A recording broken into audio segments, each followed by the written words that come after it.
Ole ne foi vahango le tai ao, pe ona masini as for ilo vai aso de tasio avano lo o tarano foi le radio Samoa. Le tamali o le atunu ua loa na tu mai e avea ma fai pule ia ma min staff o le paramene Niu Sila ia o te fia tautala anga i le tu malo ia manosi ma ne tu malo tangata popoto ma te mai ia ma atoa ia ma le fai toa o lato ume maranga mai tono Niu Sila le tu malo Magele o le Afioga sa o sori Aupito to fasu o William Seal le fatas mai moltado po kalamena nei foi tai fo pa tai mo demi no Afioga Aupito ya alo fa mo wa ko uma ia fa penga o ku malo nge ke ua ia se vai nga sasi ya cha nei tai Sky lava tawai. Sky kele lava fa lo foi show i kumalo. Ya o follow fact tai manuia ai mai se foi ile tapo inga foi al tanto wa tunu. E sunga I whawhengainga ia me se foi tupu mai e o tātou atunu uo mai o māsani. Ma lo se fo manuia whawhtai mo nea noa. Ma lo whawhtai foi mo le whaona mai la Afioga le whaipule mo le tātou. Mo le whawhonga mai le atunu ua o te lola I lātou sili o a whē uma ai ia le pale mai o le Afioga i sa usoli. Bito o le whaipule ia molo le tua Magele. E le ale mai pēla o Afioga Bito ia. Whamol mole. Karos fururuanga ngei uma. Okay. Ia wafo yo o kaya o le whainga o le umana le whainga pārota ia ma o kaya o fo ia maua I le ungana tau ia. Ia o la malo tofi masalo a le o ngei o le soifua la ko si le fo ua be se ilo ingona tau ia ma le ofisa fo Mangele. Ai muta. E muta ai lo utofi o le whaipule o Magele I nā nei le se fururua ia mo umai lona ia. Okay. Ia wā, o staimi ana watu whole la vana la Afioga whaipule la ngai whaingta o lela ua manino nei le tunu le wha ua o loa atu ia o le sifurulua nā nei ia mai le, I mean, sifurulima sifurulona tausanga taluai, se mea, is there anything ole a e whangaloina? Ia pola ale o la whaingtana e whangaloina. Mai le tiro tau sanga e pale mai Minsta, whaipule mo le tumaro Mangen. E whaingtana tele le maftanga foi. Maftanga foi ma lau sunga ma le lau do fisa foi whaasara lau vai le ngata o le taimi foi sau tulai mai e vem whaipule lua fe malvalu tato mafutai. Ia au taimi fo I sau ia I le council, ia au ia I fo I le Samoa Times, ma tātou tustu singa. Umil tātou maftanga, umi fo tātou maftanga ma le atunu. Atonu e whaangalo ngata le maftanga vai le ngata fo I o le tātou atunu o Samoa, le ngata o Samoa I nei, Samoa fo I le tātou atunu una fua mai ai le to telo tātou a inga ia o atu motu foi tangata atu motu le Pasifika mai le tui mātu se io I se sae ma maftanga ma le ngalu bue fantasi pe o me nei whaangalo nta ia e le ma whai ngofie foi le o fo le taimi nei e mo moli e lava le nganga whaftai foi le atunu e o mai ma fatalo fa mai ma fa malo si au mai ma moli mai le nganga whaftai ia pe o tulanga na ia me se foi le whainga ruenga me se le whainga ruenga al malo me se le tātou atunu va o ila tona sa tautua ina ma soswani mai e tau taimi foi o vea ma minsta ile lima tausanga le sai ai ma saunga ia ia peia o sau whanau vai atu lava foi ia le whafonga I ale atunu watu foi lava la tau swafa matai ma tulanga ma tofi sai ai ai pe o la ufainga na sai ai pe o le makai o le sao le ai nga watu ia ai la te ika ngau nga fa kino la tonga wenga le sa manui ai la tu Ana wa taila fanga pito ya ole auauna le tuspa ia malama mai tatou Samoa there is a season for everything. So ole sfulua na nei o male season o lo pale mai o minsta ma fai pule fo o pale mene tono Niu Sila. Ole ale season le la so mole a fenga sa sori. Season o ka fa.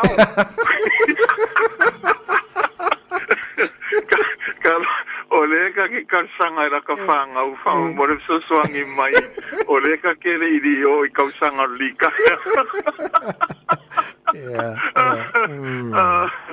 Esa ole lei lava. There's a season for all things. Yeah. I tofi fo I wha por kiki la tō ia. Upo moni lava. Se vanga na wai o ia ko e malama la ia leo se ngaluenga whai ngofie. Ia mātou fo ia iei tū la whono e te tau ona e tausia e le mawhai lava ngō whape aku whamaria kore iso walu I whamsingonga le mātou aika whamaria kore iso walu le maliu lea e awe le whaangoi a watu lava le whaanoi e le whaantanga mai e le mawhai e o fo I kaimi o ka whaonga malolonga e le mawhai ngō kua kulava o whapela walu ke ka whao I Samoa o a inga le kisimasi e awe le whaangoi ia atonu la o le menga o kaeao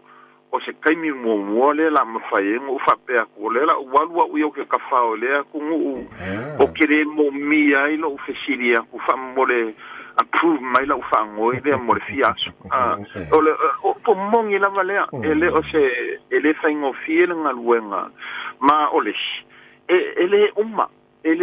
le mana onga ele uma mea e mo mia ele so swani ia si tia pele tu langa le anga I luma le soifua la tu ia le tau te ia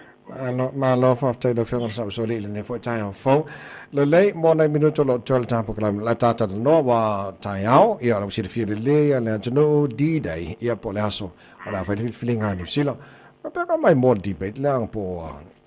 te tai o le Labour ma le te tai o le National ola sau si sila wai lava te lelo si fia I finaunga te tai nei le porpo o aile amatalia le finaunga fo I sa faalia mai ai se pau fa pe poai ke talito nuina ia ma o inala le na whailoa mai ai e to tele tangata Niu Sila sa fsiningi e talito nuina le tai o le leipa I lo le tai o le tuangai ma I le te paitla tō uia wa uia o ke whaftai matolo pulo ia I le paremia ia Chris Hipkins wa o le tatou vavai atu ma awhai Niu Sila mai mo e le tunu o le ilo e le kamalea le kuangai la ko ia le kari o fesili sa tu ina atu ia ma le alo I ko kongo le makonga luenga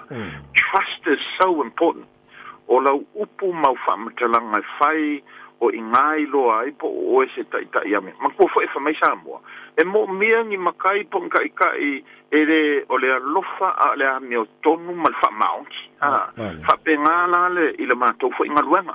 ia e whai lawar whiwhiringa tangata la tō ia awa uia kwa u pakipakia mo whafkai ia ilanga sama ko mafuta malpamia na fi Mangele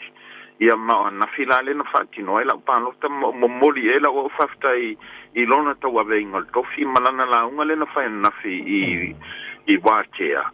e whai loa ia le o porkiki le pe whai longa langu mafte e whasanga tau inisio o tangata mauli ma tangata fo le mati tiva e whapena la meia na e tele ia I whamatalanga o le tuangai po le national malato vainga. Na whenga Aupito e le leila o fesiri pea e lau Afioga o le maua polls e le maua numero le Labour le maua numero le National il foi numero ai o le tamali o le atunu va vasamana e Winston Peters malanga party looks like e mawhai ona fesoswani is either Labour or National whaina wha atoa foi numero. What's the best o le halau advice po sa fautuanga ia Chris Hipkins pe afa pe e umai fo le whainga paro te tai au e mana o mia e le Labour e male Greens male ia numero mai le ia whai pule mai New Zealand First ina ia a tau avena le Labour le si tau sa ngorumana Whainta tele ona mantuana sauno le ia Winston Peters ngake le fia kalangoa I le Labour ia ma le fo lan sauno microceptions la to ia ngake fia kalongoa ia Winston Peters I whainga malo ma ia mafo anga ia ka kere fia kalongoa ia ka ikala to ia paula va mela to ia o ngei mea mankua a fesidia ku ika po le ala ko mela afai ele o mawhainga li sa o mai ka o ngai mafua e ui lava I pau solo whapea mai e kulanga le we sauno ia pe ka yangi o le atunu e fai el fai uma Mane. o le atunu e fai el fai uma pea o kai mi hui ma sanka kalongo ai io e manga ia paus a kasi ale paule kaulia o le fai unga e fai ale atunu me foi lana o le tatu tu ala lo to pe le atunu awole ku ua ia I paus ma fasala launga fo e fai mai ale unga ia o le unga ia ko a fai ala ma mauti noa pea umana fai lau palota o e fai unga po fele vaenga ke manga e kula I mai fai le fai ngamaro na lei pa tailo Afioga le sa usori mo nei fo tai fo ia ona lo te vavatu nei ta minuto lo toi umala fsi mo murilan tu lo la no pa se vai ngas fia sa una fa mo tata no lei tai o le ta ua o le fa tino ina o palo to ta sina vanta ona va no Afioga Aupito e sa le lei lava se o le memo mo lava o lo tiutele fa tangata no o lo tiutele o le tai o lo ainga e o fo ia tia uia sa avel fa tonu ma ai I lau fa na mal mato wainga I o fa tino lo panota o lau panota paula vele o te mila to uia fa I lau fifiringa po fete tau nga I el tanto watu I ka kire kalongo aku ai e lo wa tanto no fa I lau fifiringa la to uia I la to e alo lofa ma fa ma on il fatti non nga luanga e lei se va nga fa fai fo le lo atoa paule va nga fa fai e rao e una tato wanga ai o la to o le e fia mai malango mai meta ua molta to watunu ma me o lo si kia ile tulanga le o tanto watunu na whanga peto mano whafte tele lava mo nei tai o la tu lava noa po rasa mai ngati fia sau noa I langa o lela umal si sino lo soifua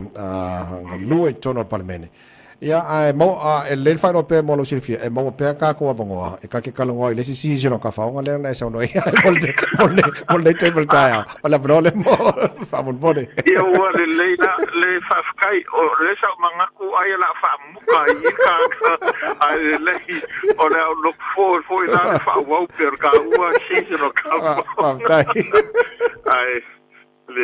ai fa tai mo le no faftai atu lava I lau sunga fo I leawa o mo le maftanga I talanoanga fo I mamatau pois ese ma lau to fisa fo I mo le lango ma le sosoani le tātou atunu ua wala tu fo le tomu whainga lava e whamtaltala ia matau pois ese a wale sila fia le tātou atunu ai I le taimi fo nei ai le I tā fo le sfuluana nei ma moli atu le faftai tele I le tātou atunu I ona tūlanga maulunga mon tūlanga whaalupe le peina mai se fo I le pa ia I le au whaingaluenga le atua ma la tō whaltua a inga mawo mai o masani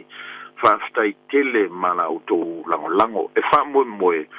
ua whaamalia ina lo tō fo I sila ma mai moa I se tamu whainga sa tamu whai o tei ai mo le teimi nei le la lafo le si au ngā tupulanga e whaawau le tātou ngā luenga ia la tātou pati ma pō ia matapua ia tu fo ia wala tō mela na o la upon muli a wole whata mala le tātou atunu a fo I nei tu ua I me o lo whai mai ai mai ai ia whaatino lau pālota e le leil whaatino nā nei a manu o le e susuru mai le la Mangele I le te ua atu whaitai ao tō mai timoa le mawai le avanua o lau fitfiringa e avea mata iala a wale a ngai luma le tātou atu a wafo I se manui al tātou atu ai mo nei taimi tawai e le umalava le anganga fia ma le anganga whaaftai le tātou atu I la o tau tapua inga I le tele o tau sanga ia a tonu e toi maua pēr ni avanua e tau te tartar noa e pēr mafutai pēr mo le anga I luma la whenga peto whaftai tele lava le ngata nei tai au tele o tau sanga o tātou ngari lua o e pale mai I au whaiva manaia tau tuaila tino o ben staff apena whai pura pare mene Niu Sila e ane lei la tātou mō pēr taimi tātou tatanoi whaso fo nisa vanga whawhai tele mo nei tai au moriele nei asa mo whai wana vai aso so follow